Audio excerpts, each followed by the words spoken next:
Welcome back. It was a big night for Democrats in key races across the country on Tuesday night. The Dems projected to pick up wins in New York City, New Jersey, and Virginia as well. CBS News correspondent Jared Hill keeping tabs on all of those key races for us. He joins us now live this morning from New York. Jared, good morning. Good morning, Sandra and Meredith. Yeah, a big night for Democrats, but a big question is going to be, do they look at this evening as a bit of a playbook for going forward, or are these just study materials? Seeing as how these off-year races are often seen as a bit of a vibe check ahead of the midterms. An election night sweep for Democrats.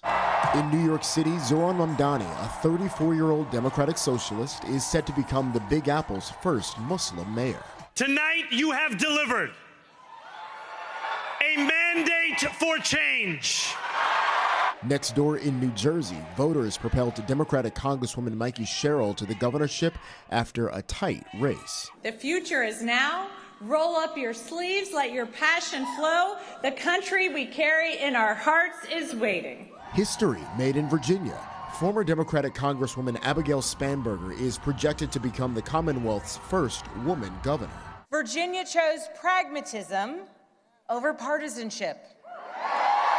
On the other side of the country, California voters overwhelmingly appear to have approved Governor Gavin Newsom's Prop 50, a plan to temporarily redraw the state's congressional map to favor Democrats, a response to efforts by Republicans in Texas and other red states at the request of President Trump. We need to see other states meet this moment head on as well, to recognize what we're up against in 2026. CBS News exit polls show that for many voters, the economy and President Trump played a big role. I think this vote, even though it's a local election, did have major impacts on how the two major parties have control across the country.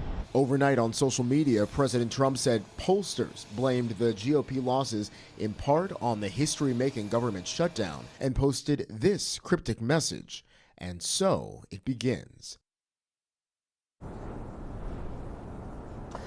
President Trump also posted on social media that he wanted for Senate Republicans to get rid of the filibuster so they can more aggressively pursue a number of his legislative priorities, things like voter reform and, of course, ending the shutdown.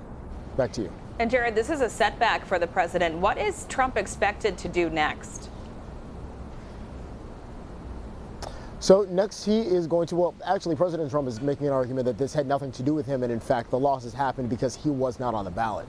Next, though, he is going to be in Miami later on today, where he's going to be giving a speech talking about the economy and some of what he sees as his economic wins thus far, which again is interesting because one of the things we've heard from voters across the country in those races yesterday is that the economy and their concerns about the economy were one of the reasons that they voted the way they did.